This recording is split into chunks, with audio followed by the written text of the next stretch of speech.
No creo que iba a estar así, todo no se va a salir un perfil. ¿Lista? Bueno, pues creo que todos nos conocemos. La idea de hacer este seminario que sea itinerante e interinstitucional surgió a través de un proyecto PAPI, que tiene un nombre súper largo, pero no puedo decir. Se llama Antropología, Diseño e Intervención Participativa con Comunidades Rurales del Estado de Michoacán. Y bueno, la idea es crear vínculos, en este caso con el cuerpo académico de aquí de la UIM, que se llama Comunicación, Cultura y Tradición para el Desarrollo de los Pueblos Originarios. ¿Sí? Pues Amalia muy linda preparó una sesión que se me está súper buena sobre Guanajo, entonces no sé, muchas gracias, Amalia. No, al contrario, muchas gracias. Gracias por haber venido aquí a la UIM. Efectivamente, para, digamos, contextualizar a quien no esté muy bien enterado, efectivamente es un cuerpo académico de esta universidad de la que formó parte junto con mi compañera Leticia Cervantes y mi compañera Eva Garrido, que ninguna de las dos está presente ahorita, por cada quien por sus causas. Participamos de este proyecto que surge de también, digamos, de la Academia de Arte y Diseño, bueno, no necesariamente de la Academia de Arte y Diseño, sino de varios, porque también está, digamos, Historia del Arte, ¿no? Un proyecto de la Inés Morelia.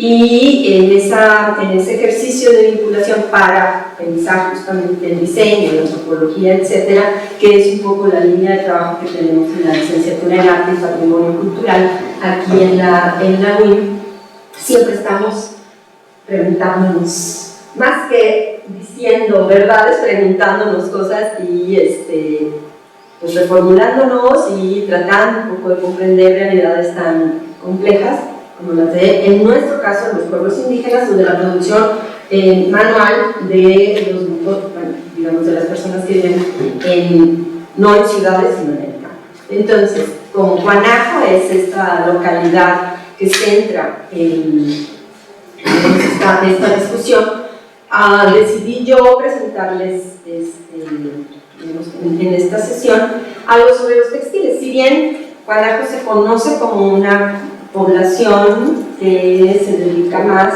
o sea, ¿cómo se puede decir? Su producción más importante en términos de volumen, en términos de visibilidad, en términos de incluso de ingresos económicos, es el trabajo, la carpintería, ¿no? Con varias de sus digamos, varias técnicas, ¿no? No hablaré eso. A veces ocurre, es un fenómeno que aquí también en la universidad planteamos, desarrollamos, que técnicas artesanales o procesos artesanales que son como muy de comunidad, por así decir. En Guanajo se hacen muebles, en Pichátaro tenemos también los muebles. Esa, digamos, proyección de ese trabajo manual o artesanal, de repente le resta visibilidad, o sea, le hace sombra a otros procesos también y a otros objetos, a otros autores y a otros creadores, ¿no? Entonces, suele ser el caso, por ejemplo, de Guanajo, es similar, por ejemplo, a Pichátaro, ¿no? El mueble, ¿no? Como ámbito de producción hace sombra al textil, ¿no? Y eso nos sirve también para luego ya en elaboraciones que lo podemos discutir, etcétera, también hablar de esas sombras o de esos dobleces o de esos niveles o de esas subalternidades de masculino, femenino, ¿no? Quién aporta el dinero para la casa y quién más bien para ciertos gastos, etcétera, ¿no? Entonces, en mi caso, como yo no trabajo, no soy, digamos, no tengo prácticamente nada que decir respecto de la producción de muebles, pero sí un poco de los textiles, y hablo que el trabajo de campo que está vinculado con esta presentación fue hecho en la época prehispánica, o sea, allá cuando Talía Juli estaba todavía en su carrera, ¿no? O sea, este no es un trabajo de campo reciente, sino es una reflexión respecto a un periodo de tiempo en el que yo he visto, ¿no?, el trabajo de Guanajuato, de las mujeres de Guanajuato. Titulé la presentación, ¿no?, Los textiles de Guanajuato, continua reformulación de la identidad. Si bien no me dedicaré mucho a hablar de la identidad de los sujetos o los sujetos que lo trabajan, como un objeto tiene su propia identidad, ¿no? O sea, estoy aquí hablando de que son los objetos quienes también tienen identidad, ¿sí? Y cómo esa identidad de los objetos, en esa vida social que sabemos que tienen, se puede reformular. De hecho, se reformula continuamente, y más cuando hablamos de categorías que implican lo indígena, lo no indígena, lo local, lo global, mercados regionales o locales, mercados externos, ¿no? Entonces, en esas dicotomías, en esos, digamos, diversidades, es que yo estoy hablando de que la identidad originalmente estaré enfocándome en la identidad del objeto. No obstante, no podemos dejar de hablar de sujetos, ¿no? Entonces, es un poco el sentido de mi presentación. Entonces, también en esta introducción, pues bueno, me sirve darles la bienvenida. Muchas gracias por estar aquí a todas, ¿no? Venimos de dos instituciones, estamos buscando hermanarnos temáticamente, bueno, de varios, ¿no? Entonces, esta es la WIM, con todas sus cualidades, con todas sus características. Gracias por estar. Bueno, desarrollaré la sesión a partir de una serie de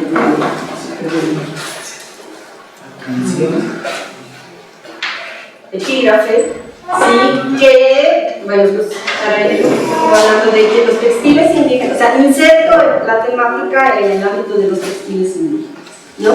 O eso llamado los textiles indígenas, ¿no? Y ver que cuando se estudian, cuando nos aproximamos a ellos, ese estudio tiene una gran complejidad, más, o sea, que permea, digamos, muchas categorías, lo que ya había dicho, categorías de género, categorías de trabajo, categorías económicas, categorías étnicas, ¿no? Entonces, esa será como que mi introducción. Luego hablaré dentro de ese esquema, digamos, de textiles, hablar del sistema indumentario purépecha, como parte, digamos, ¿no? Pero ya no nada más con la proyección de los objetos, sino también ya cómo es que ocurre, ¿no?, la ocurrencia del objeto en un sistema, y ese sistema que cubre el cuerpo de personas, ¿no? Luego, bueno, pues un poco quiénes hacen los textiles en Guanajuato, ¿no? Cuando hablamos de quiénes, pues no hablaré tanto de nombres, sino también como de qué perfil tienen esos creadores o esas creadoras de textiles, la tipología evidentemente de esos textiles, qué otras cosas hay, y luego, pues bueno, la discusión de cómo se reformulan, no se puede, más allá de que alguien pueda decir si se puede, se debe o se quiere, se reformulan los sistemas, ¿no? También, en tanto que es una sesión de seminario, supongo que quien quiera hacer observaciones, comentarios o preguntas en cualquier momento se sienta con libertad de hacerlo. Para hablar del textil, de la complejidad de los textiles indígenas, bueno, hay como una serie de enunciados que me gusta a mí siempre como presentar para que implican características generales, ¿no? Porque decir, o sea, no estamos hablando de Chiapas, no estamos hablando de Seri, no estamos hablando de Michoacán. ¿Qué serían esas características generales y que por lo tanto son muy ubicuas y que no nada más de los indígenas, podría ser de casi cualquier producción textil, ¿no?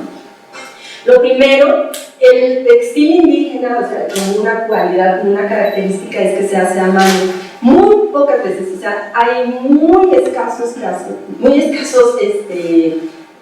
sí, casos. Pues suena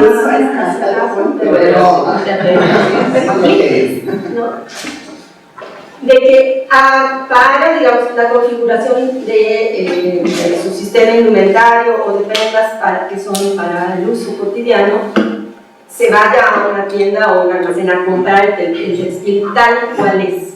No quiere decir que no haya uso de telas industriales en el textil indígena, cosa que también es una de las cosas que yo insisto mucho. Hay muchos materiales industriales en la vida de los pueblos indígenas, igual que en la vida de cualquier otra, ¿no? Y eso también aplica para el textil, ¿no? Entonces, el comprar telas, el comprar hilos, el comprar complementos decorativos o funcionales o lo que sea, eso también forma parte de mi manera de entender el textil indígena, no nada más aquello que se hace con el manacate, ¿no? Entonces, como una de las características generales, porque desde mi apreciación ocurre en todo México, ¿no? En todos los pueblos indígenas de México, hay uso digamos, del ámbito del industrial, del textil industrial, cuando se habla de textil indígena, ¿no?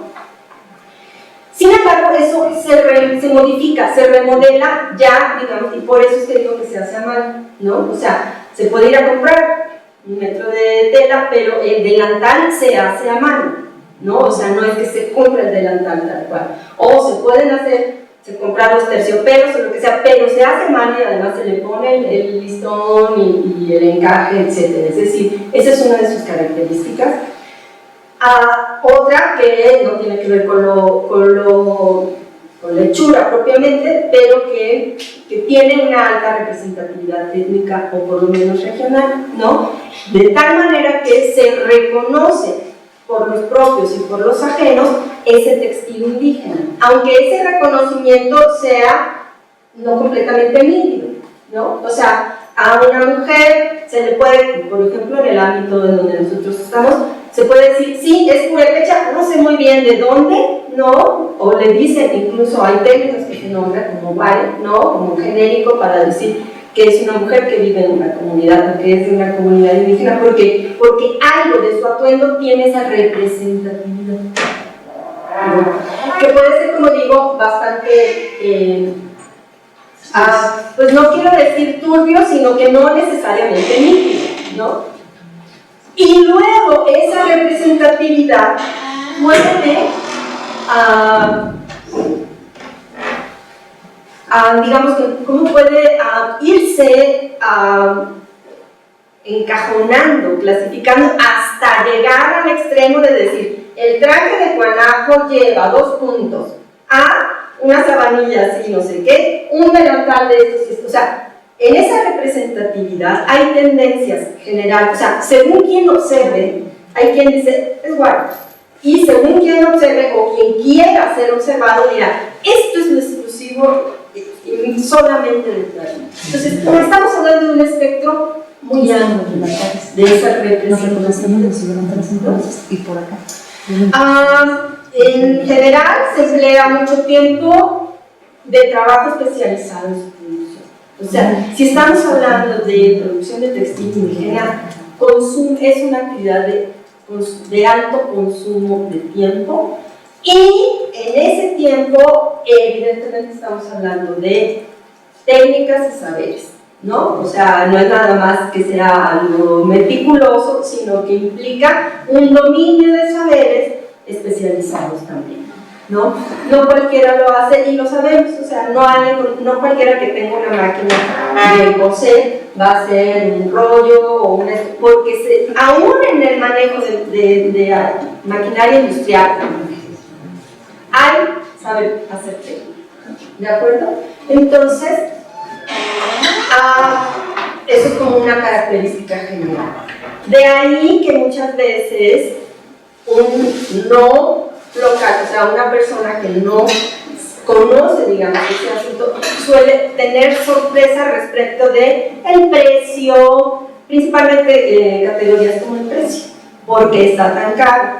Bueno, es que quien hace esa pregunta es que no está al tanto, no, de esas, digamos, esas variables que se tienen, principalmente el tiempo. Y esa es la manera en que se suele expresar también, ¿no? Quienes han dialogado, digamos, con productores, es que lleva mucho trabajo. O sea, la palabra tiempo y trabajo son como que las principales características cuando se habla del precio de un objeto.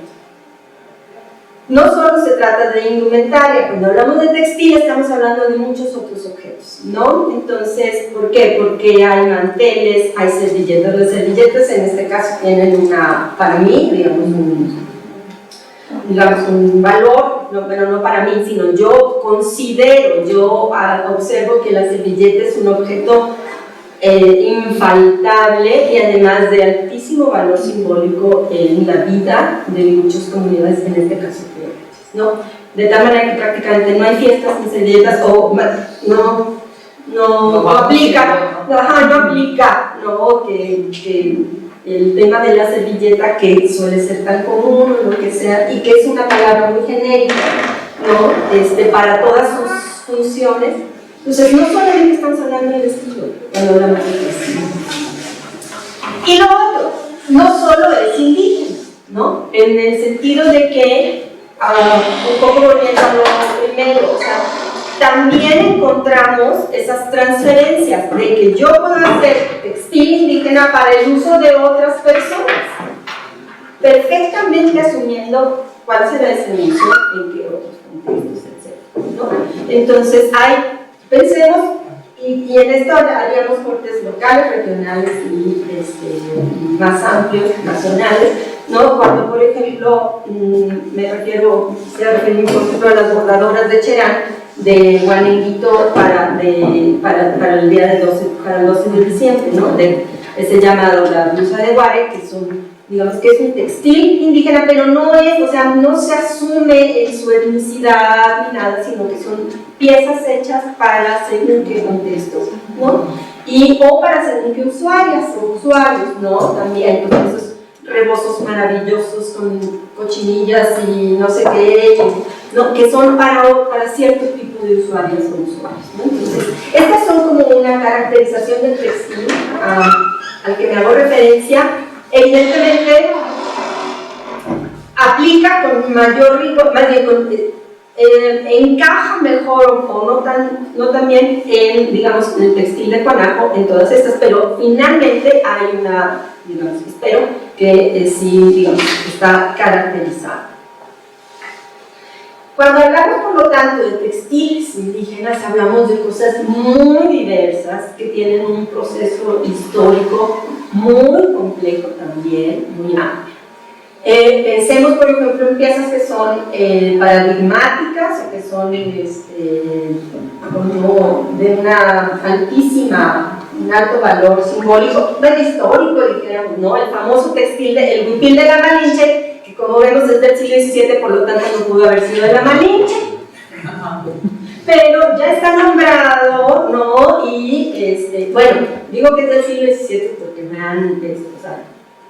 quienes lo han estudiado han visto que sí, que tienen cualidades, ¿no?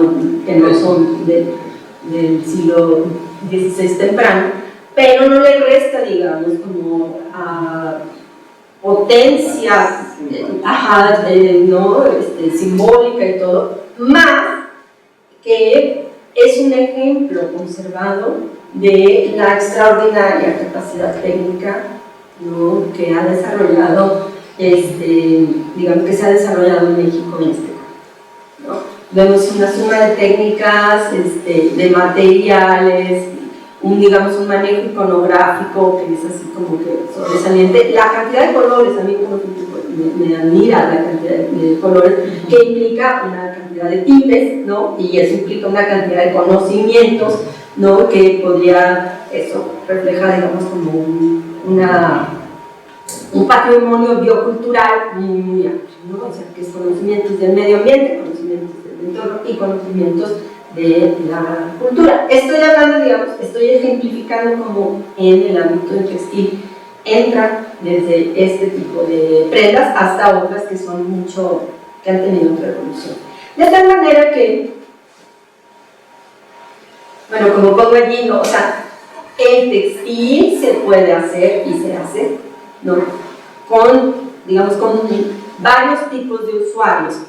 El usuario o la usuaria local, personal, de la comunidad o de la región, y para vender.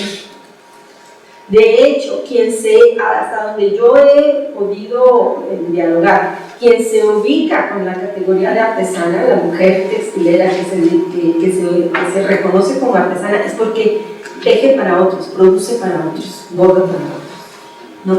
Entonces, eso no, digamos, es una característica, no habla de, no necesitamos ir más allá. Lo cual, vamos, eso tanto sea para mí o para quien sea, para donde vaya a dar esta prenda, la indumentaria purépecha yo lo veo, no a diferencia, sino ya particularizando, no nada más el textil, sino la indumentaria que tiene una gran vitalidad. Y seleccioné estas fotos en el sentido de que hay terciopelos, hay encajes, pero hay objetos hechos en telar de cintura, pero hay, o sea, en consistencia, en equilibrio, o sea, a nadie nos preocupa cómo fue hecho o de qué origen hay, ¿no? O sea, de allí esa reformulación continua. Y también, digamos, empleé estas fotos para ver que digamos, el peso mayor semántico de ese sistema está en el rebozo, ¿no? Pero juro que no hablaré de rebozo. Bueno, aquí les prometo que no hablaré de rebozo. ¿No? Pero es muy evidente, ¿no? Hay una carga semántica, digamos, muy fuerte en el rebozo. Y los textiles que se hacen en Guanaco, uno de los textiles que se hacen en Guanaco, y esa es una de sus características que a mí me parece más interesante y notar, son prácticamente invisibles, que son las cajas. Foto que veamos de mujer o video o lo que sea, será muy raro, salvo que o tendremos muy buena vista o algo en donde resalte esas fajas.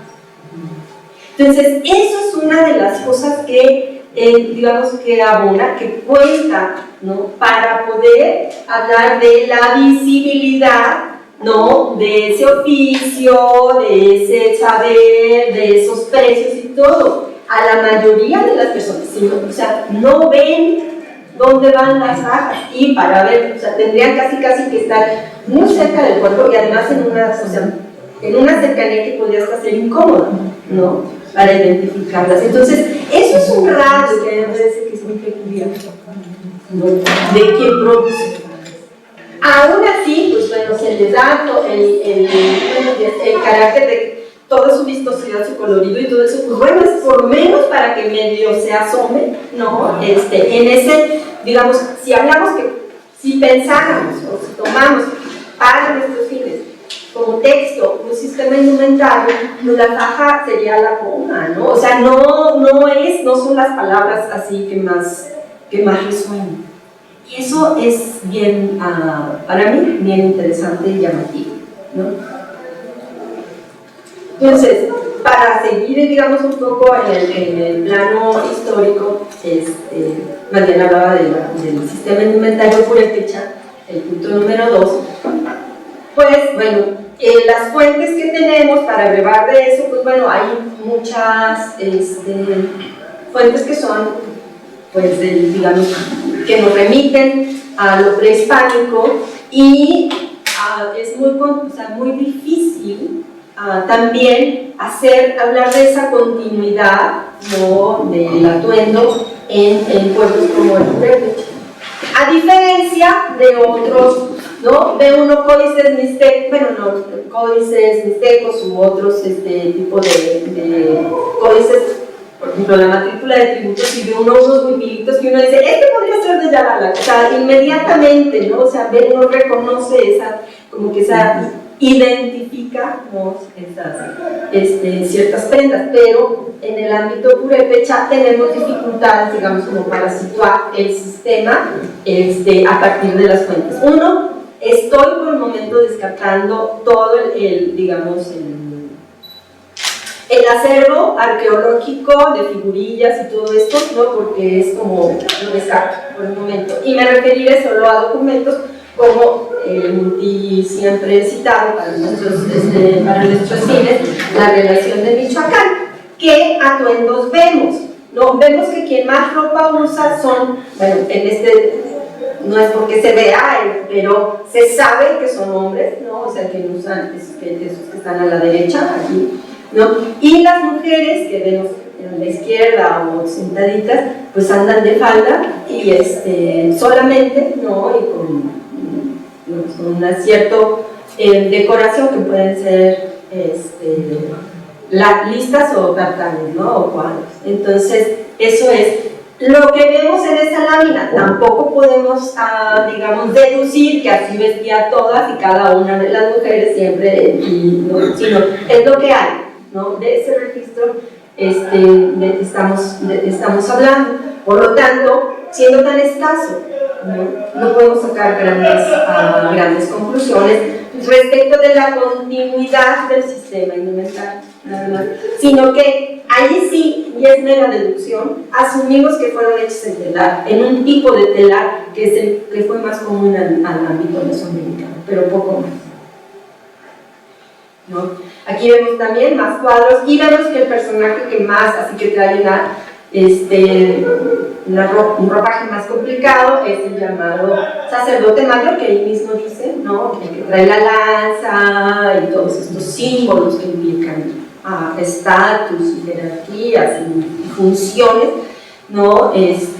Pero pues, allí aparecen hombres y bueno, no quiero abundar mucho en eso, pero hay todo un tema, digamos, de vínculos también de quien va vestido es importante y tiene un papel, digamos que allí evidentemente se nota, y quien va desnudo pues es a quien se le despoja de esa identidad, digamos, tanto étnica o de lo que sea, y es ya perdió toda, digamos, toda importancia, ¿no? Que son los acusados, los prisioneros de guerra, los que van a ir al sacrificio, etcétera, ¿no? Entonces, esto nada más una nota de cómo este tipo de documentos nos dan luego, sí, como que algunos destellos de información respecto a el alto valor semántico de lo que tenemos, ¿no?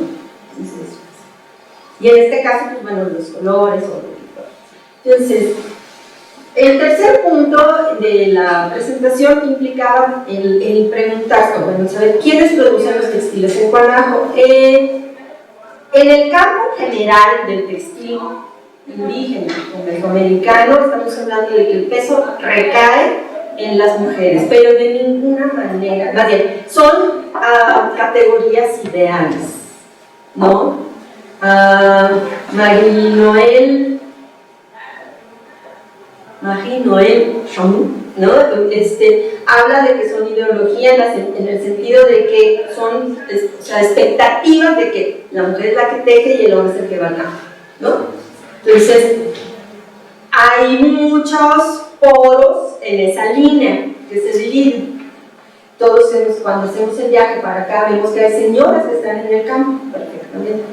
Y también sabemos, ¿no?, que hay hombres que tejen, ¿no?, y que bordan y que todo. Entonces, pero digamos, en términos de ideologías, es decir, de ideales de sujeto y de sociedad y de cómo acomodamos el bien y el mal y lo de dentro y lo de afuera y lo del hombre y de la mujer, es la mujer la que teje y la que se dedica, digamos, al trabajo textil en Guanajo, a excepción de los textiles masculinos que son, digamos, que los textiles que hacen los hombres, que son los del telar de telares, ¿no?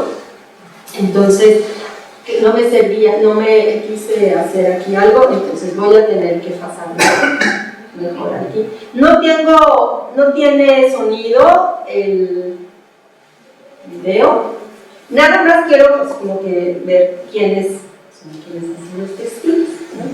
Y esto me lo bajé del YouTube.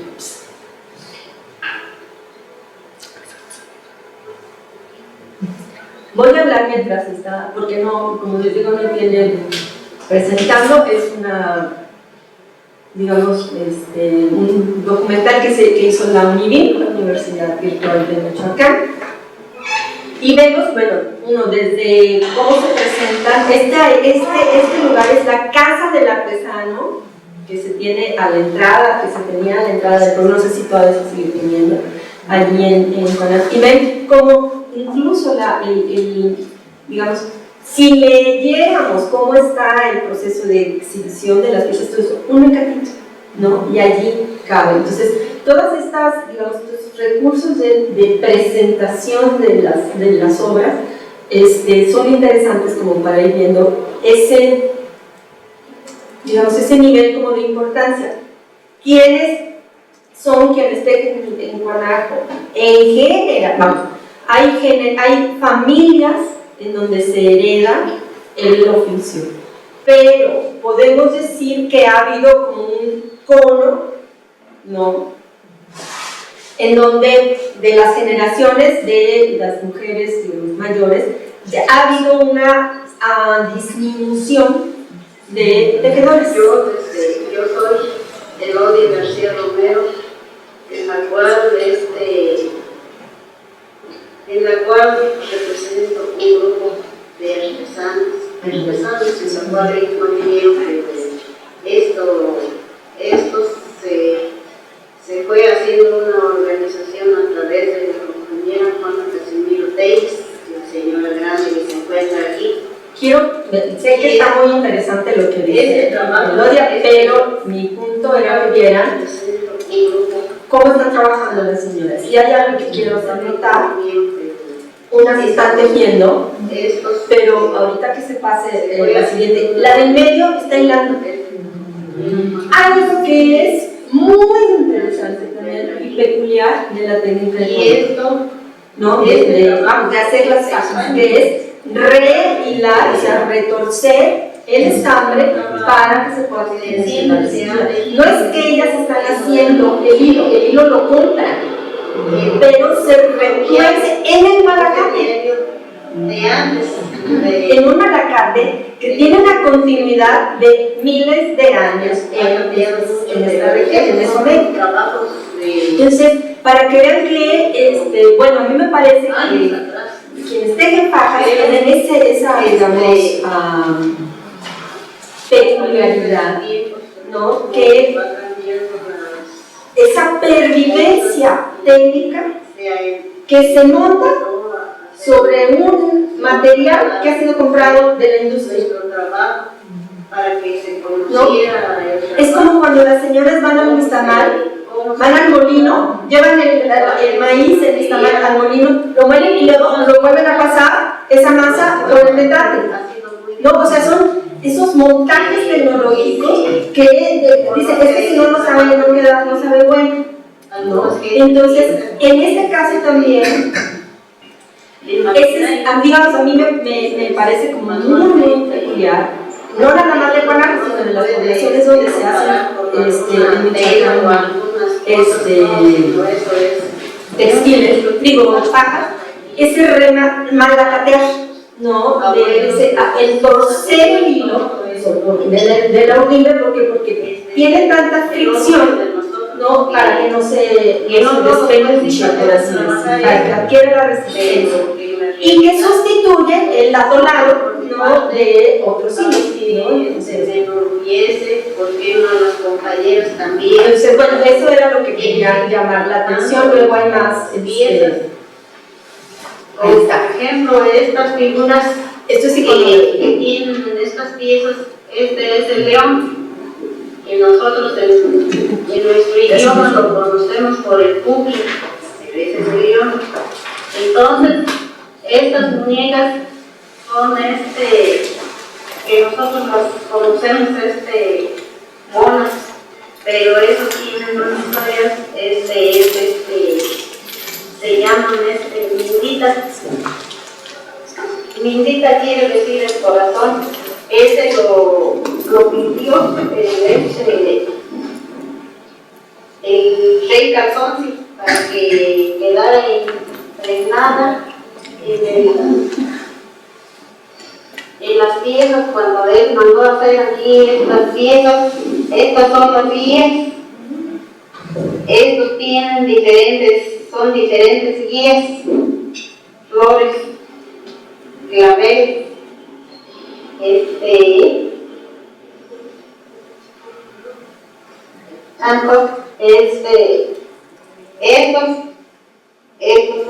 estos son guías, y esta guía se llama, nosotros le decimos Yunuri. Yunuri quiere decir camino.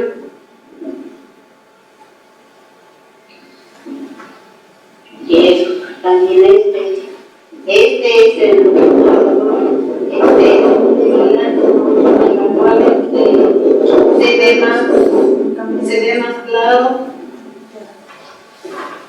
Y estas son las piezas finas. Estos son los pajaritos que hoy en día también ya no ni se escuchan ya mucho, porque estos eran los pajaritos mañaneros que despertaban a la ciudadanía cuando estaba dormido en las mañanas, porque esos son los pajaritos y son diferentes pajaritos, no son una sola, no es un solo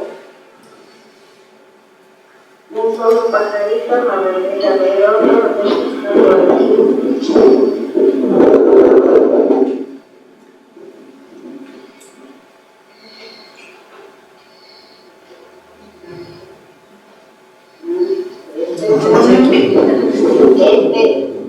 Este es un burrito. Esta figura. ¿Qué nos trae? Esta figura es una olla prehispánica.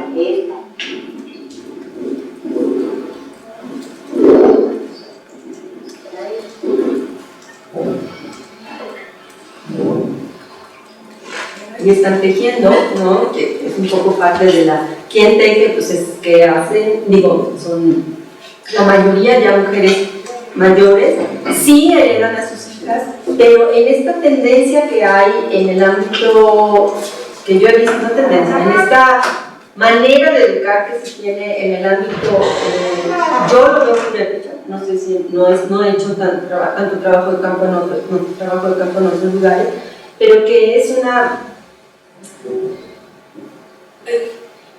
Ahí está, perdón, pero es que está bien en el manga.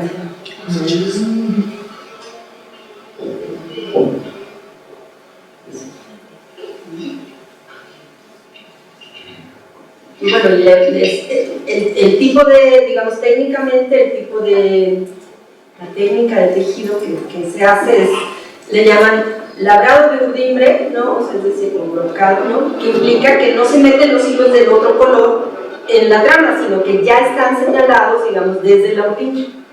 Ahorita quisiera hablar de eso. Bueno, pues esto era nada más para presentarles a estas señoras. Una de las cosas que les decía es, es que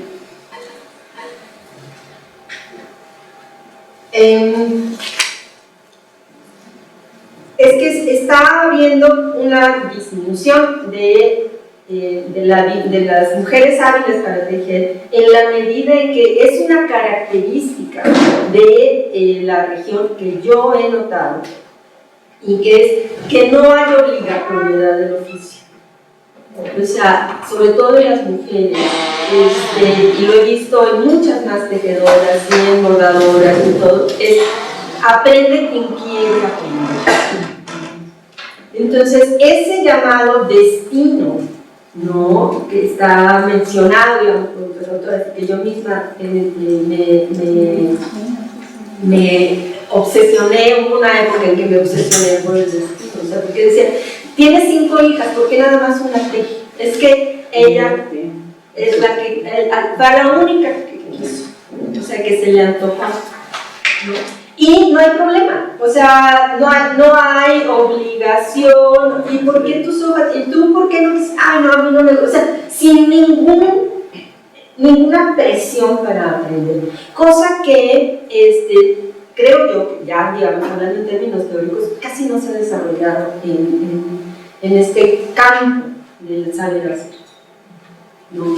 Se asume como que la tradición fluye, así como que te mojas, ¿no? Entonces ya, no, pues te impregnó, decía Juana José, no, o sea, son decisiones individuales y tienen también esos destinos también, incluso hay características. Eva Garrido habla, por ejemplo, en Nokumicho, ¿no?, de que hay incluso cualidades corporales del sujeto para tener ese destino, ¿no? Como por ejemplo, ella habla, ¿no?, de las manos quiriguas o las manos calientes. Si tienes las manos calientes no puedes hacer barro, ¿no? Se seca muy pronto. Entonces, son cualidades que las abuelas y las madres ven para explicar el por qué sí o el por qué no sé, no a priori. Entonces, a mí me parece ese punto muy interesante, que me encantaría explorar, o que se explorara qué ocurre, o sea, cómo están esas decisiones que se están tomando en Guanajo, que suelen ser mi explicaciones, que hay una, como ocurrió también aquí en Pichátaro, como una desbandada del tejido al bordado, ¿no? O sea, como que un cambio, una elección de decir, sí, hay... Me gusta hacer, pero me gusta más esto, ¿verdad? ¿No? Pero no lo tengo de ninguna manera comprobado ni nada, es un planteamiento, es una hipótesis, ¿no? Entonces sí vemos unos rangos de edad muy diferentes entre quien hace un tipo de un oficio y otro. Y hay más, digamos, tiende a explicarse, y eso no lo hablo de Guanajo, pero por ejemplo de Pichátaro, en donde sí he platicado, gusta mucho más bordar, o sea, parece más entretenido. Además, son cosas que les pueden parecer estéticamente atractivas a las jóvenes, aunque no vaya a ser para su uso personal, sino para vender. Hay una relación muy grande entre bordo, lo que me gusta porque me gusta, y a alguien le va a gustar también, es decir, la servilleta, los ramos que elegí para mi servilleta me gustaron mucho, entonces posiblemente sí la venda, pero no es como digamos, el estricto código, llamémosle iconográfico, de las fajas. Si bien en otras regiones, en otros lugares, bueno, no hablo otras, en comunidades como Capacuaro, se están saltando el estricto código iconográfico no sé dónde. Por sus benditos cerros. Y encontramos en Capacuaro unos cambios iconográficos muy interesantes, y en que incluso han revertido la técnica. No tengo tiempo ni nada, sí, pues hacen ya brocados de trama, de las fajas. Que es que tienen doble figurita. Zapatilla y no sé qué, o sea, zapatillas y besos, o sea, labios, ¿no? Y de dobles colores y todo, lo cual implica que están cambiando la técnica, que pues no lo he visto en Guanajo. No quiere decir que no esté ocurriendo, no, pero yo no lo he visto. Como digo, no hay entonces. No, nosotros en Guanajuato todavía tenemos lo tradicional, pues, que es. ¿No? Entonces, eso es muy interesante también, ver cómo hay nuevamente reformulaciones, o sea, por eso, y replanteamientos de estos oficios, de estos textiles. En la tipología, por lo tanto, vemos que hay dos tipos de producción textil, los tejidos en telar de cintura y los bordados. ¿Sí? De los bordados, que están abajo, pues bueno, principalmente delantales y servilletas, pero también toda la gama de almohadones, manteles, otro tipo de prendas, ¿no? Y blusas, ¿no? Blusas que se arman, ¿no? Que también a partir de ir bordando rectángulos, ¿no? O sea, digamos que se hacen como el diseño del bordado se va haciendo en rectángulos y luego se van cortando y armando, ¿no? las piezas. No el tipo guanengo, digamos, de una sola pieza de tela, ¿no? Sino son varias. Y es muy genérico, digamos, tanto esos bordados como el que trae Jaime, ¿no? Son muy genéricos del ámbito purépecha, ¿no? Tanto yo no me atrevo ya a hablar del lago o de la meseta y todo, porque ya se ven como, digamos, ya no se ven, bueno, no sé, no quiero usar el ya, porque a lo mejor nunca ha sido genérico, pero se han clasificado como Se han regionalizado. ser regionalizado, pero a lo mejor es solamente desde fuera, ¿no? O no sé, no desde el sujeto, ¿no? Entonces, de la gama de los bordados, pues bueno, como les digo, delantales de un solo color, pero también de varios colores, es muy común y hasta me han dicho a mí, nuestro traje típico no es este que yo traigo, nuestro delantal es el blanco con ramos de rosas. Entonces, pero bueno, nuevamente eso lo tomamos, digamos, con flexibilidad. Ahora, en telar de cintura, fajas, bufandas y rebozos, ellas dicen que hacen, ¿no? Así es como lo manifiestan. ¿Qué son? Digamos, en extensiones podría decirse, una faja es un tejido angosto, una bufanda un poquito más ancho y un rebozo algo más ancho, ¿no? Entonces, pero es el mismo, digamos, proceso, el mismo proceso de urdido, hasta donde yo sé, el mismo proceso de tejido, y luego pues, se unen las venas. El mismo proceso de urdido, no es, ¿no? Es que no tengo foto de la manera de urdir. Como digo, no esta presentación no fue hecha con datos de campo ni recientes ni nada, y además nunca encontré foto. Cuando se tejen rebozos, digamos, en las localidades o las mujeres que son especialistas en el tejido de rebozos en el ámbito purépecha, principalmente Huiran, etc., este es el urdidor, es una vara con dos palitos, digamos, y esa es la manera de urdir. Urdir significa acomodar el hilo para que luego se pueda tejer, ¿no? Entonces, ese es un tipo de urdidor que supongo que es el que tú usas, Jaime. Yo más bien ya fue. Ya ahorita más bien de la compras. ¿Sabes? Ahí no.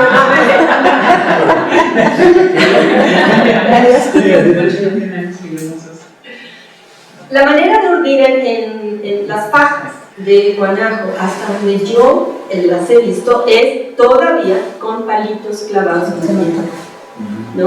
Clavan los palitos y tienen, o sea, para lo cual entonces se necesita un solar, un patio. Y bueno, creo que también ya están utilizando un borrego. Hay que verla. Porque como las de Capacuaro, que ya tienen un urdidor de De mesa. hecho, Zully, ella. Sí, de hecho, ahorita están utilizando una tablita así, y lo cual es muy cómodo porque se puede trasladar de un lugar a otro, se puede guardar y que lo utilicen varias personas. Ya no te toca así estar en un museo. Nosotros vimos hace poco que era como era una mesita y tenía como rollitos, distintos hoyitos, pero no era como muy con Doña Concepción, no era muy nuevo, sino que siempre lo había tenido. Sí, ya tiene rato que hacen eso. Como un banco de trabajo. Y con otra persona lo tiene como en el poste de uno de sus tejabanes, de ahí lo tomaba y ya nada más tenía como una tabla que iba a tener los hoyitos y ya lo recargaba y comenzaba así. Esa es digamos, como no lo puedo, más bien, cuando me dicen que me lleva mucho tiempo haciendo, pues no se puede llamar innovación, no obstante, es algo que fue, digamos que fue aprendido, no importa cuándo, ¿no? En Guanajo y en Capacuaro, que implica pues, adaptaciones a las condiciones, digamos, si ya se tiene casa con piso, pues no se pueden hacer los hoyitos en la tierra para poner los tacones de palito para urdir en la tierra, ¿no? Lo maravilloso, digamos, de eso es que esa coexistencia está muy bien entendida como, digamos, en su manejabilidad. Muchas de las tejedoras de Guanajo, que son mayores, tienen mucha movilidad, salen mucho a vender, ¿no? Eso es muy común, que las mujeres viejas son las que tienen mayor movilidad y que pueden ir a ferias, a esto y lo otro, porque ya no tienen que estar aquí. Entonces, ellas les gusta, en las ferias, y eso yo lo he constatado, les gustan los lugares así que uno diría, ay, pues los que están más apartados o los que están más desprotegidos. ¿Por qué? Porque pueden clavar allí sus palitos y poder continuar trabajando mientras están en las ferias. Y digo, eso sí registro en campo mío, ¿no? O sea, que decían, ¿qué prefieren? ¿En donde hay piso o donde hay tierra? No, pues donde hay tierra. ¿Por qué? Pues porque ahí sí podemos clavar nuestros tacones para poder, o sea, nuestros palitos para poder huir. Entonces, esa manejabilidad de sus recursos, a mí me parece que también, o por lo menos era algo muy interesante. Y, bueno, el telar de cintura, que se conoce bien, ¿no? Y, digamos, esta adaptación del telar de mesa, es decir, esa tabla que se puede poner, pues bueno, uno puede estar bien a gusto viendo la novela y urdiendo, ¿no? Uno puede estar bien a gusto bajo techo mientras está lloviendo y urdiendo, entonces tiene esa, digamos, esa gran ventaja, ¿no? No obstante, más bien, quiero hacer alusión a mis recuerdos de su manera de contar, digamos, de medir, que era, en mis recuerdos, todavía por cuartos. O sea, para decir cuál es el espacio de un palito al otro palito, contar las cuartas, o cuentan las cuartas. Eso también, nuevamente, son montajes de códigos y de sistemas que se van acoplando, ¿no? Entonces, me parece maravilloso recordar que es el ancho, no, el largo donde se ponen los surtidores implica el doble del tamaño de la faja, porque es un círculo, finalmente es un arco. No es este caso, esto es ya muy bien. Entonces, nos damos ya a la reformulación del sistema. Hemos dicho entonces que ellas dicen, hacemos fajas, bufandas y rebozos, ¿no? En ese estilo o sea, en esa técnica de labrado de urdible, es decir, en donde tienen figuras, ¿no? que se van desarrollando al tiempo que se va surgiendo. Cuando hablamos de reformulaciones, estoy hablando de brincos, o mutaciones, o cambios, o digamos cosas que pueden ser muy suaves o muy abruptas, y que pueden ser para adelante, como la herramienta, esta nueva herramienta, ¿no? O para atrás, ¿no? Entonces, esas reformulaciones no siempre van en una línea, en un continuo que va de pasado a futuro, sino a veces del presente se regresa y luego se reformula, etc. Pensemos en este conjunto de prendas que para su suerte yo tengo ese traje. Entonces, vamos a sin la blusa, porque la blusa la inventaron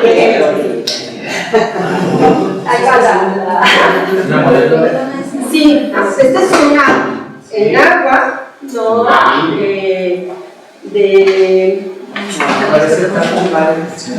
Parece tacho. ¿Parece qué? El tacho. Ajá. Pues es de lana.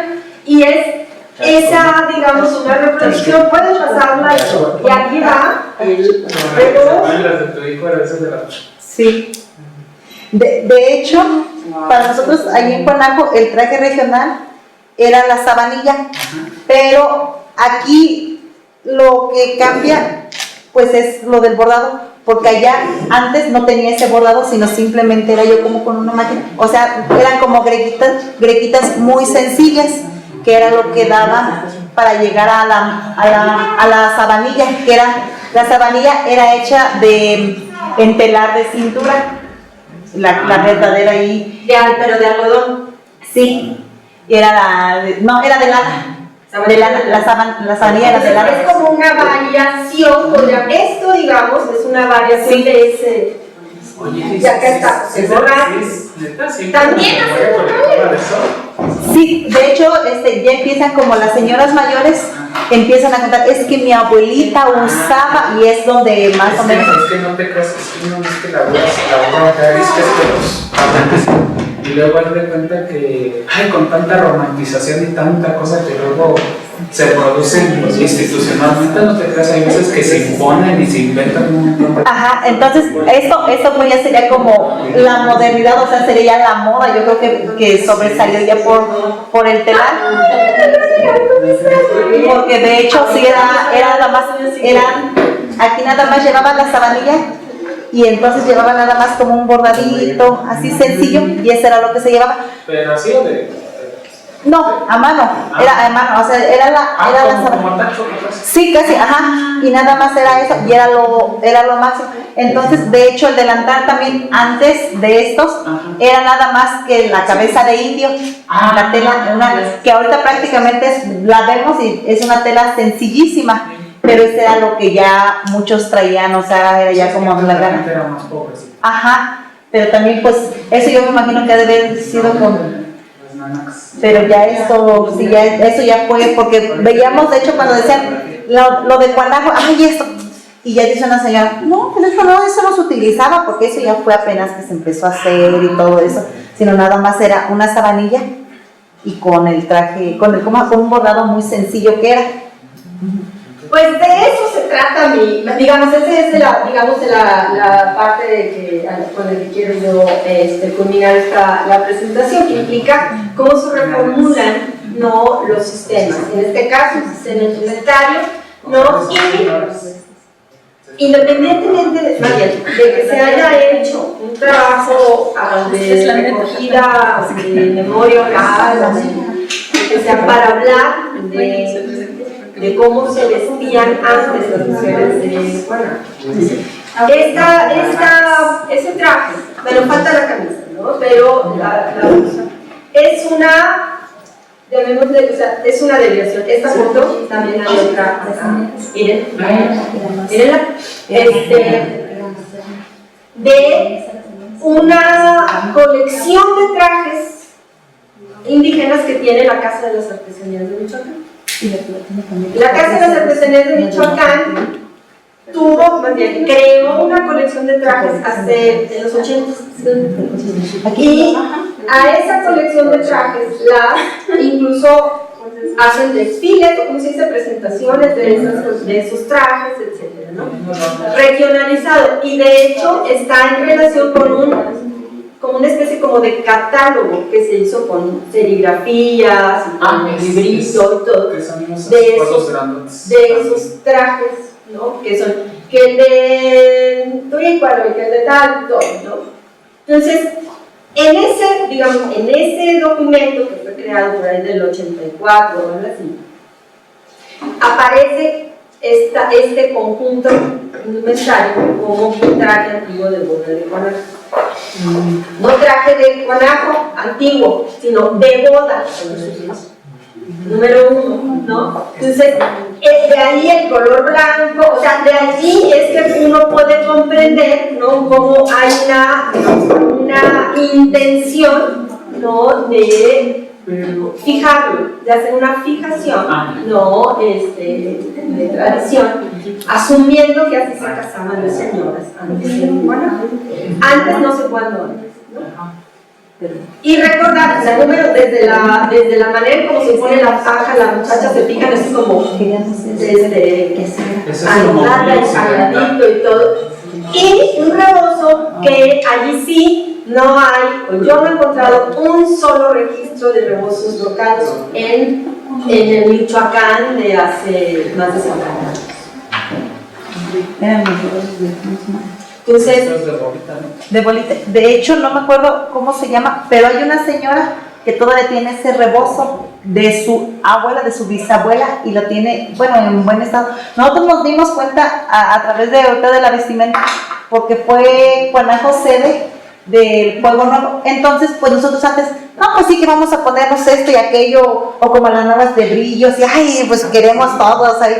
Pero entonces empezamos ya ya nos empezamos a investigar pues que esa no era, y ya empezamos a tratar de rescatar un poco lo nuestro.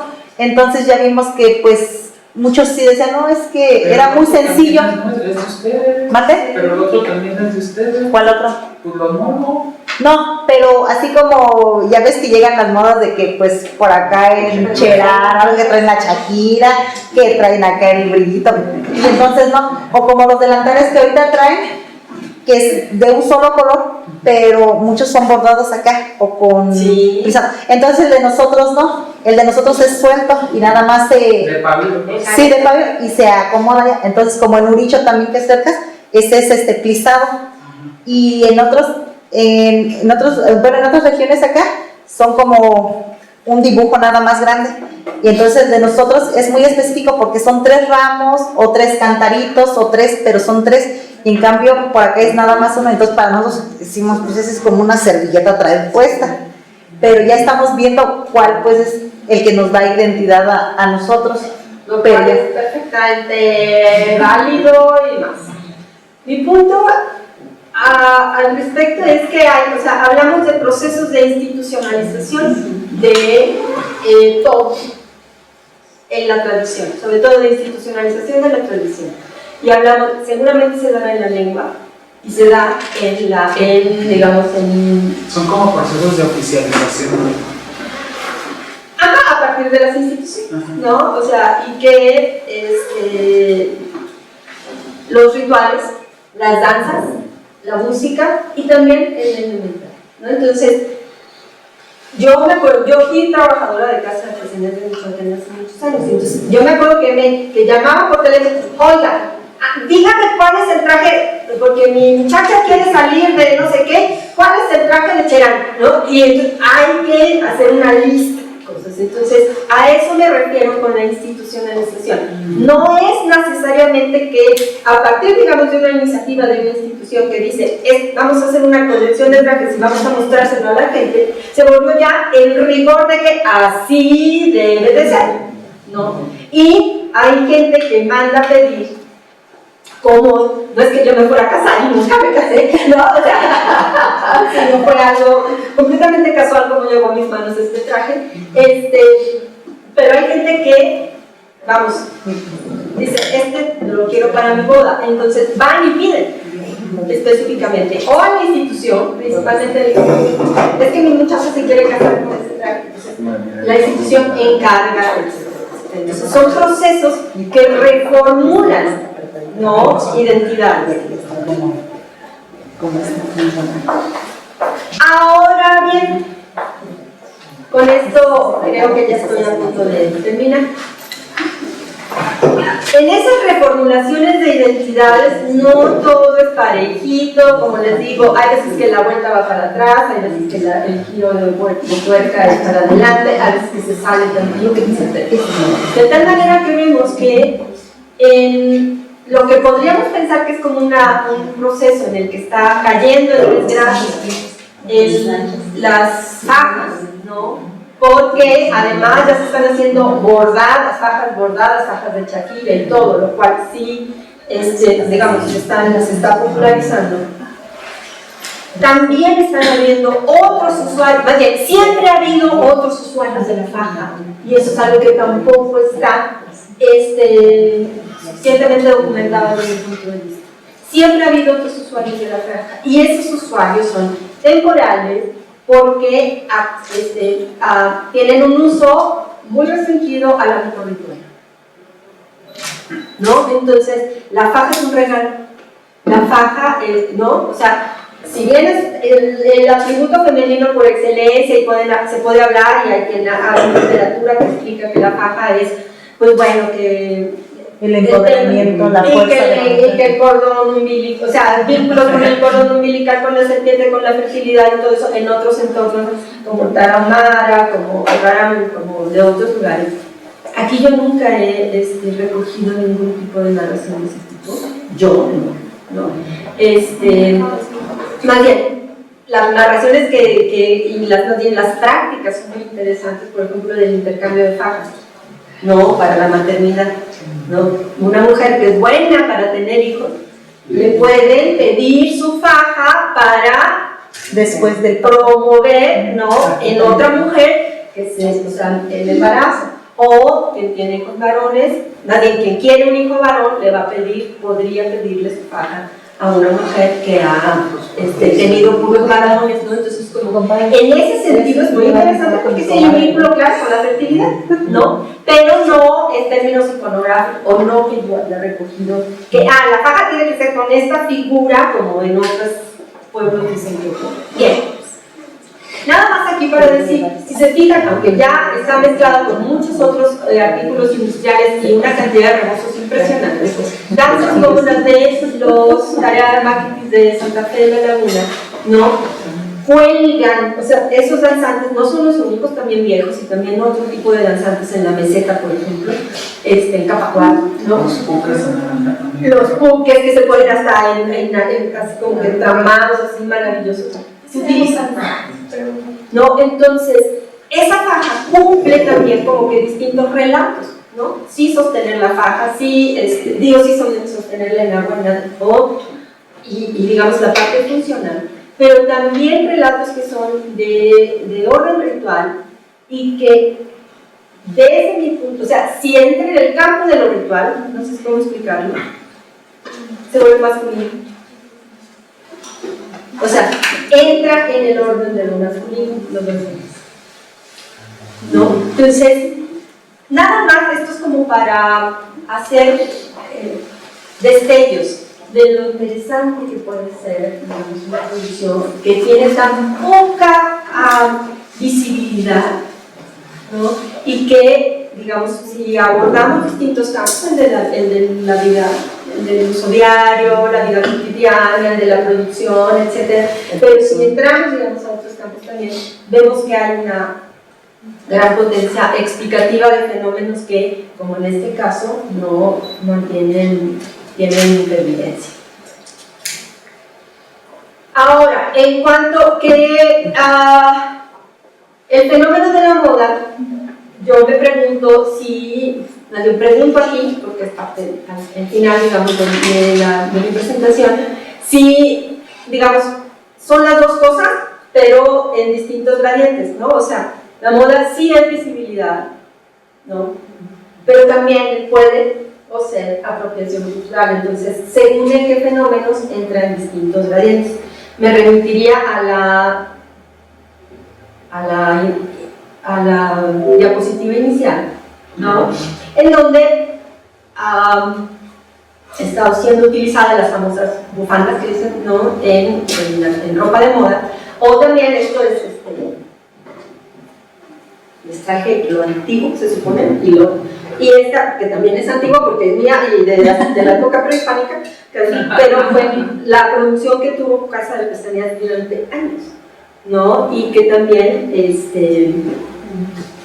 pues esta me la compré hace más de 25 años, y ya se usaban más bien las fajas, ¿no?, en un proyecto que era más que de moda, o sea, era como una necesidad de integración de obras de trabajo artesanal que tenía poco mercado en otras piezas que pudieran hacerlas ver, como más bien que pudieran darle salida. Entonces, creo que fue el tiempo, ¿no?, cuando tal vez todo este concurso de innovación o nuevos diseños, ¿no?, así que es. sacaban guantecitos y un montón de cosas. Entonces, ha habido, digamos, como que distintas reformulaciones, ¿no?, en donde están presentes los objetos, ¿no?, o sea, la identidad del objeto aquí sigue presente en un tipo de prenda en donde no está denotando ninguna, bueno, salvo en los materiales, pero no denota inmediatamente a tradición, a uso tradicional,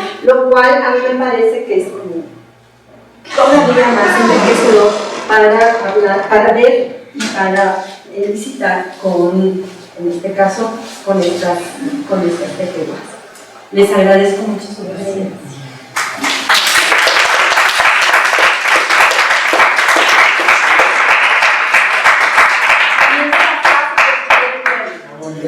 No ha llegado a ver, ahorita que están sacando así los guamenos, pero ya compacto. Ha habido, vamos, yo no hice mi presentación con pocos materiales que tenía y todo eso, pero esto es para provocar todo lo demás que hemos visto, ¿no? O sea, yo he visto ya el uso, digamos, de la iconografía hasta en serigrafía para tarjetas postales y todo. Entonces, el uso se ha ampliado muchísimo. Entonces, las preguntas son como o más bien invitaciones a la reflexión.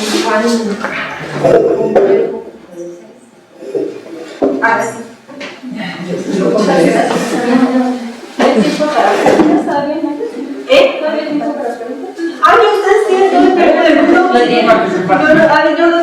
Yo ni me moderé. Gracias por la exposición. Pero me saqué. Claro, sí. Tenemos toda la tarde. Bueno, con respecto. El tema de las placas a mí se me hace como que bien interesante porque, como usted bien menciona, es un producto o es una pieza de los patrones indumentarios tradicionales como poco visibilizada, ¿no? A veces está tan presente que a veces no nos damos cuenta. Pero por ejemplo, algo bien interesante es estos procesos de aprendizaje, ¿no? O sea, eso que tiene que ver con muchas veces las autonomías de los receptores de las tradiciones, porque hay que entender que hay una parte de las poblaciones que son quienes resguardan como los conocimientos tradicionales, pero también hay una parte que son los receptores, estas nuevas generaciones, y es bien interesante porque poco se habla sobre la autonomía que tienen las personas para apropiarse de estos conocimientos o aprenderlos, ¿no? Apropiarse en un sentido de recibirlos.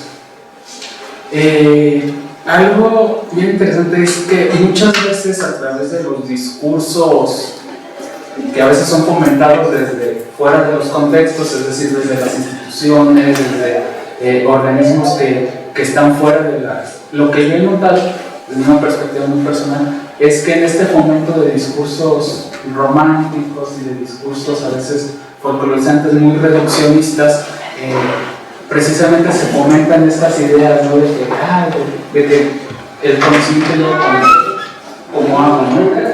Y tiene que ver mucho con las continuidades, las permanencias y continuidades de ciertos patrones.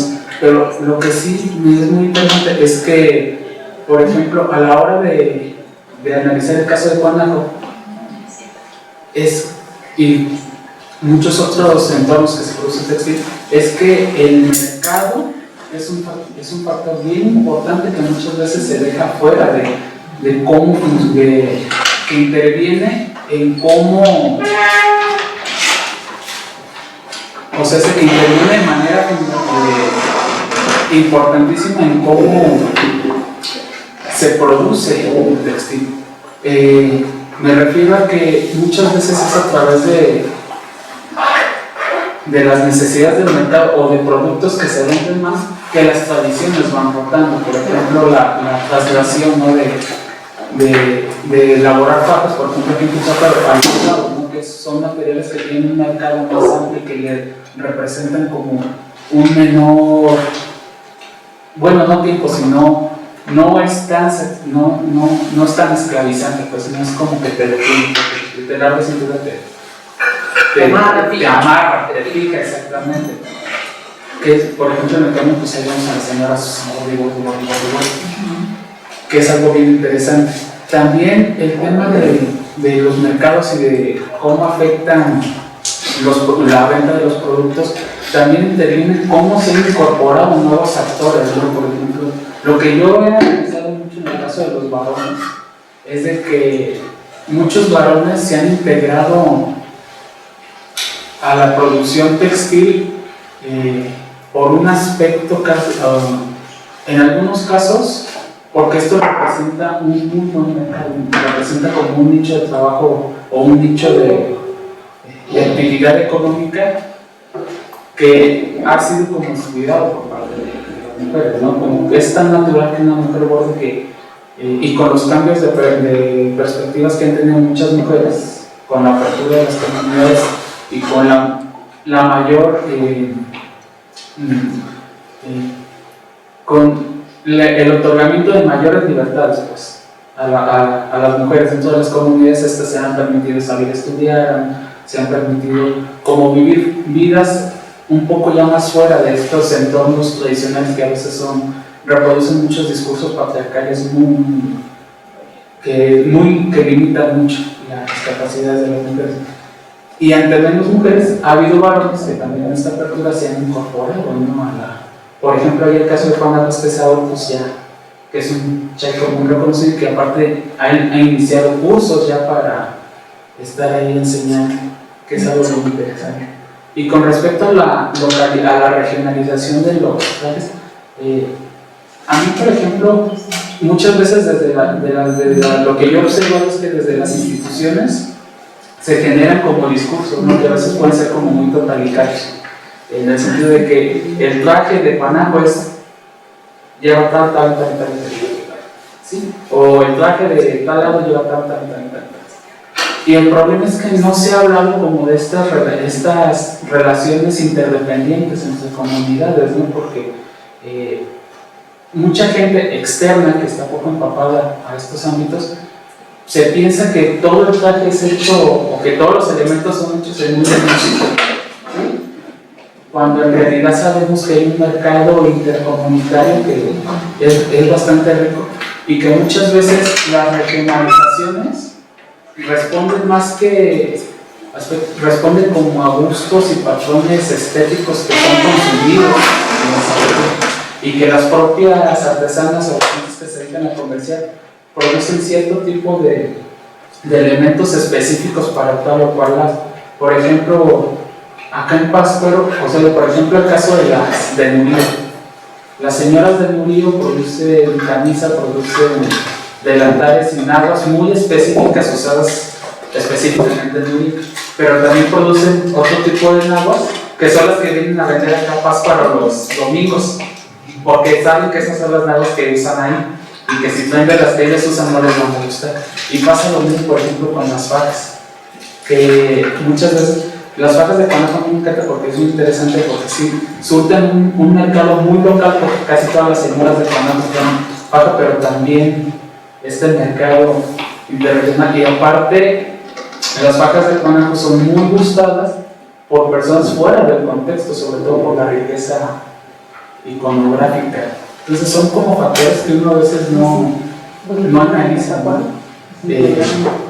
Estas interdependencias que muchas veces generan patrones.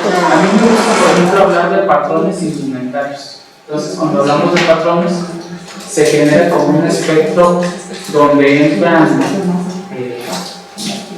ciertos elementos y ciertas aspectos técnicos y estéticos que nos ayudan como a delimitar como indumentaria purépecha, ¿no? Decimos el patrón tradicional de indumentaria femenina purépecha, que son como está la navarra, el delantal, la nave, así.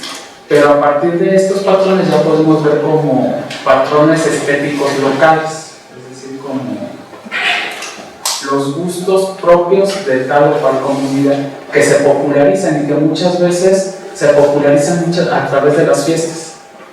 Se traen elementos nuevos y ¡pum! O sea, se hace moda y ya todos la empiezan a imitar. Eso es que es muy interesante. Por ejemplo, en estos temas de las naguas de juego, o sea, por una parte es totalmente válido como este proceso de buscar en el pasado como elementos identitarios, ver no lo original, sino lo que típicamente se usaba en Guanajuato. Pero también o sea, ambas cosas no son. Yo me gustaría que nos diéramos cuenta que una cosa como que no es excluyente de otra, porque al final de cuentas, como decía Mario, aunque haya cosas nuevas, como que siguen siendo muy propias, porque al final de cuentas son cosas adoptadas, ¿no? Por las propias comunidades y de manera muy autónoma, porque no es que lleguen, porque muchas veces es a través de las instituciones donde se generan como discursos totalitarios, en donde llega la institución, en este caso por ejemplo Casa de Artesanías o inclusive los propios académicos de no, es que esto no es originario de aquí y por lo tanto ya no lo deben de usar. Y en cambio tú dices, güey, pues es que las propias comunidades, las propias señoras se lo quieren poner porque les gustó, y al final de cuentas es el hecho de que ellas se lo apropien, ya lo hace parte como de la cultura, ¿no? Ya lo hace parte de los elementos. Simplemente tiene que ver con procesos como de mucha autonomía de las propias comunidades, en qué quieren como conservar y qué es lo que quieren como adoptar de fuera. No sé, a mí se me hace bien. En eso sí está muy bien, pero hay veces que también, o sea, hay que tratar, como dices, cierto, apropiar algo, pero también hay que queremos como rescatar lo propio de Cuanajo, que se nos identifique, porque en Cuanajo nuestra náhuatl es el tableado, pero el pequeñitito, ajá, que es la valleta. Entonces, pues es más padre, o sea, que te reconocen ya por tu vestimenta, que digas, este es de Cuanajo, que veas. En cambio, ya si traes, a lo mejor adoptas acá de Cherán, que adoptas acá de otra parte, pues dices, pues ¿de dónde es? Y en cambio ya, o sea, ya teniendo como su vestimenta, hay veces que como a los de Capacuá, cuando van ya a Cuanajo, pues ellos son de allá, o ya como que ahorita reconocemos en la misma vestimenta nada más, ya son de por allá, ellos vienen más o menos de por allá, y ya como que tú también los identificas, y es bueno porque ya mediante tu vestimenta, pues ya te das, o sea, ya sabes de dónde vienes, y ya te das a conocer, sí, es más, exactamente, ya tienen una identidad, y es como en las fajas también, aquí ahorita que estamos nosotros visitando seguido Capacuaro, dice, ahí hacen eso, entonces ellos encantados con nuestro tela, o sea, y ahorita yo digo, pero pues si ellos hacen fajas, o sea, ¿por qué? De hecho, hay otras también compañeras que venden las fajas, te encargo unas fajas, te encargo un morral, te encargo esto, y yo digo, pues, ¿cómo? Pues sí, aquí también hacen fajas, pero pues de todos modos nos hemos dado cuenta en el trabajo que el de nosotros viene la iconografía, todo, y de todos modos son trabajos más detallados, más limpios, porque se alcanzan a ver. Esta, pues uno ya puede ver las puntadas que lleva para los que hacen, pues ya uno dice, bueno, pues son tantas. En cambio los de ellos como que son dibujos muy amontonados, que no sabes si son 20, si son 25, si son 30 puntitos. Ajá, y ya no pues puedes realizarlo, y era lo que veíamos que en Cuanajo sí es un trabajo muy limpio, y era como decía, yo con mi compadre Guava le digo, pues es que Cuanajo, la cuna del mueble artesanal, no me gusta tanto porque como que se da a notar más que el mueble, pero de hecho en Cuanajo las sillas las traen de popeo. Sí, o sea, y son por cantidad, entonces dices, ¿cómo vamos a apropiarnos de algo que no hacemos? A lo mejor las detallamos, pero no es lo mismo. Y entonces yo siento que Cuanajo debería sobresalir más por el telar. ¿Por qué? Porque ahí sí, mediante nuestro textil se dan cuenta, esos son de Cuanajo. Y es más práctico, para mí se me haría más fácil decir, pues es de Cuanajo, pues es de Cuanajo.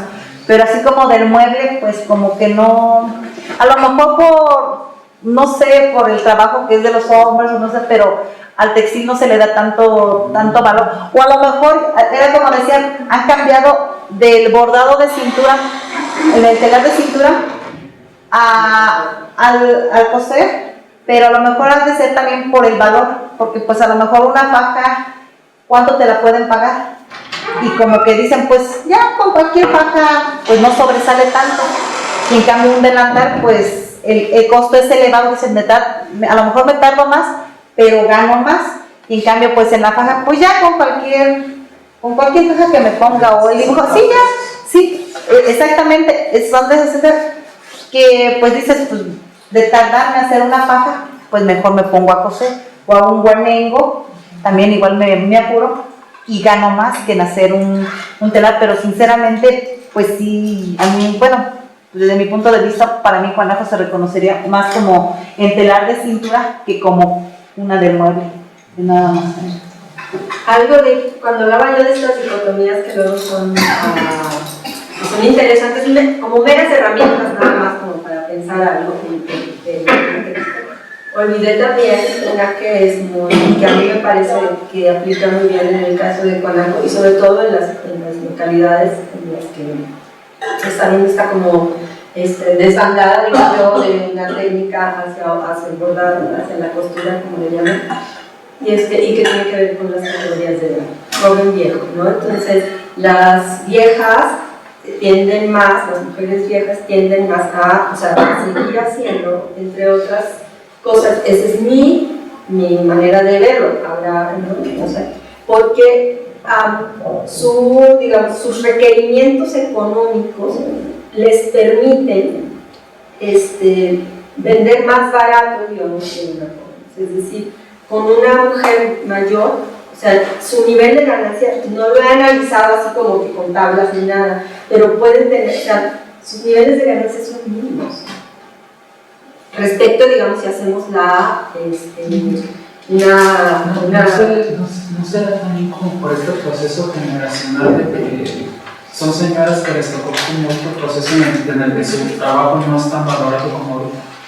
Puede ser, ¿no? Pero también pienso yo que es todo más bien, podría incorporarse también la idea de que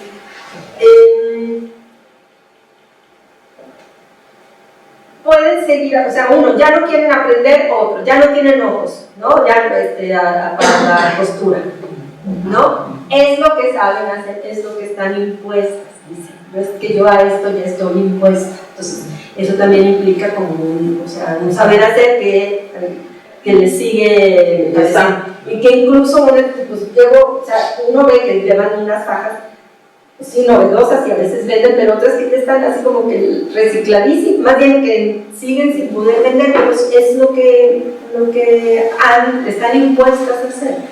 Y otra, que digamos, si utilizamos como el elemento económico, digamos, como un vector, digamos, también sus márgenes, digamos, de compra, de venta y también el margen de ganancia son, desde mi punto de vista, como más tardan más tiempo en comprar materiales, tardan más tiempo en vender. Entonces ellas ya saben que con que recuperen tantito ya, entonces eso también es un indicador de que pueden, más bien de que sus ganancias no son tan altas. No sé si me explico, ¿no? Entonces tampoco está analizado, o sea, tampoco lo tengo yo como, sería muy bueno hacer como tablas, ¿no? Para verlo, porque las muchachas trabajan muy rápido, ¿no? En comparación vieja, joven, la muchacha es una máquina de bordar, ¿no? O sea, acaban servilletas y servilletas, y también tienen márgenes pequeños, ¿no? Sobre todo si surten en la propia localidad, pero su ciclo, digamos, es mucho más corto, ¿no? Entonces, todas esas son indicadores que nos pueden servir como para poder hacer un buen análisis de ese contexto, de esa situación, ¿no? Y que a lo mejor nos ayude para tener más claro. Cuando uno logra ya tener claro, luego ya cambian las cosas. En fin, no sé si tienen más. Yo tengo dos preguntas. Bueno, una es para ti, la otra como Pilar.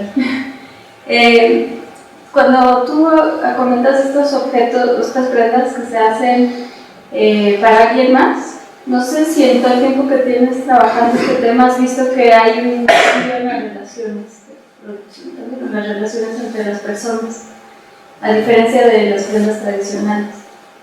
Entre el alguien más y las productoras. No, entre las productoras, cuando ese producto va para alguien más, cuando ese producto no está hecho para consumo interno, sino para otro, para alguien que fuera. No puedo hablar en este caso solo del caso de No, o sea,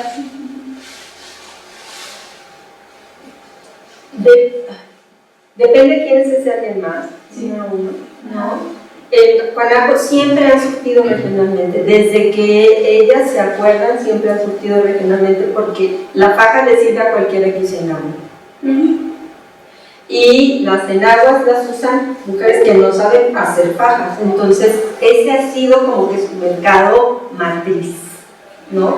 La mujer purépecha o el recuaje, ¿no? Pero entonces esas otras no son de Juanaco, pero son purépechas, ¿no? Y se entiende, o sea, y hay un entendimiento de ese mercado en según qué términos, dónde y cuándo se compra, qué colores, qué, en fin, ¿no?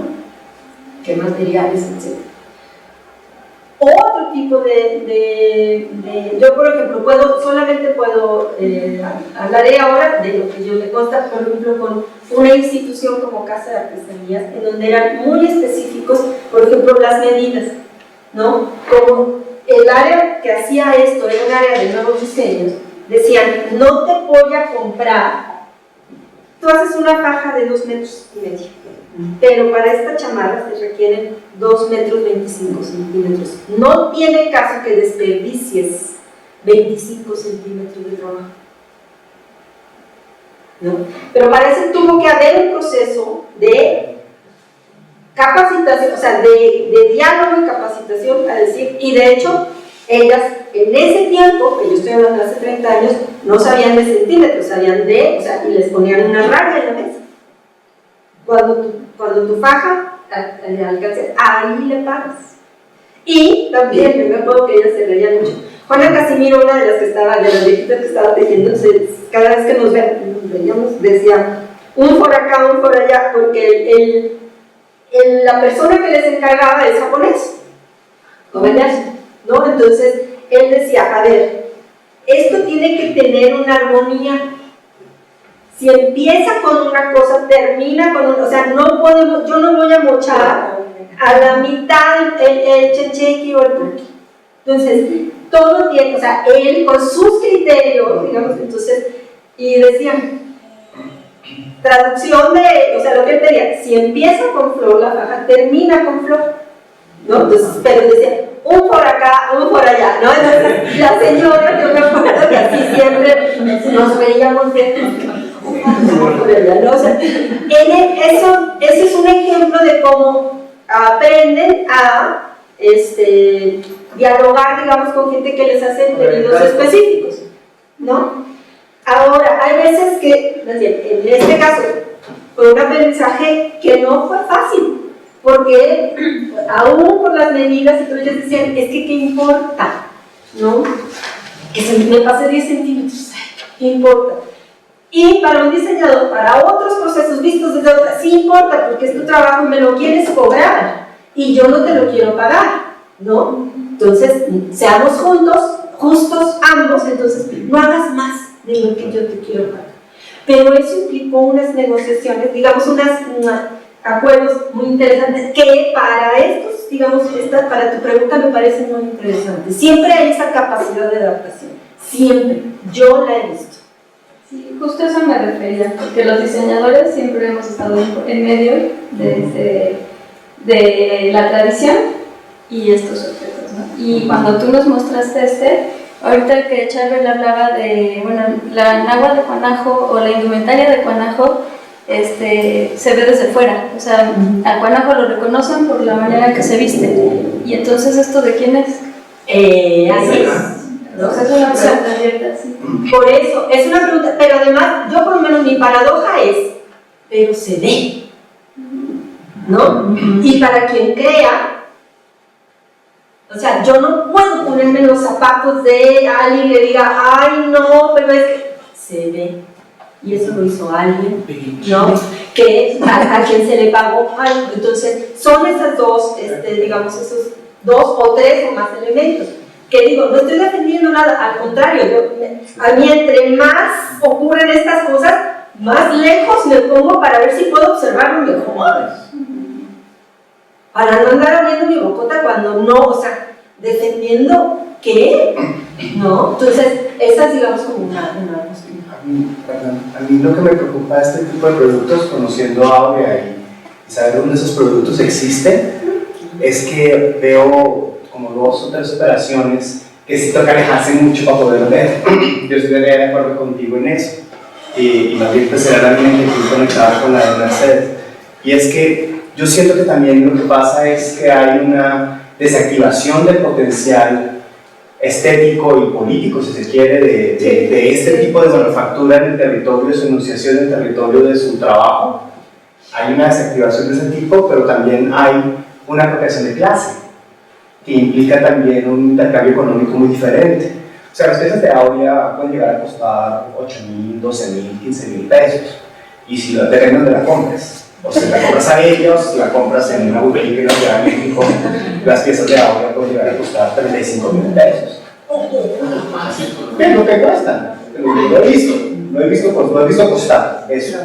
Y pues uno se pregunta, bueno, y la tejedora del rebozo tela, que el cual fue el patrón que utilizó la diseñadora para poder construir la pieza, que luego va a ser. Ahí hay una serie de transacciones que no solamente implican desactivar el trabajo de esta primera tejedora, pero también implica la construcción de infravalor. O sea, lo que el diseñador va a pagar por la materia prima va a estar negociado en un territorio de intercambio económico que es completamente desigual al territorio donde esto va a ser vendido, y ahí hay una serie de operaciones de clase que tienen que ver con el blanqueamiento de todo su rasgo étnico, indígena y político para un territorio donde los que nos vemos somos yo, los de muy chica.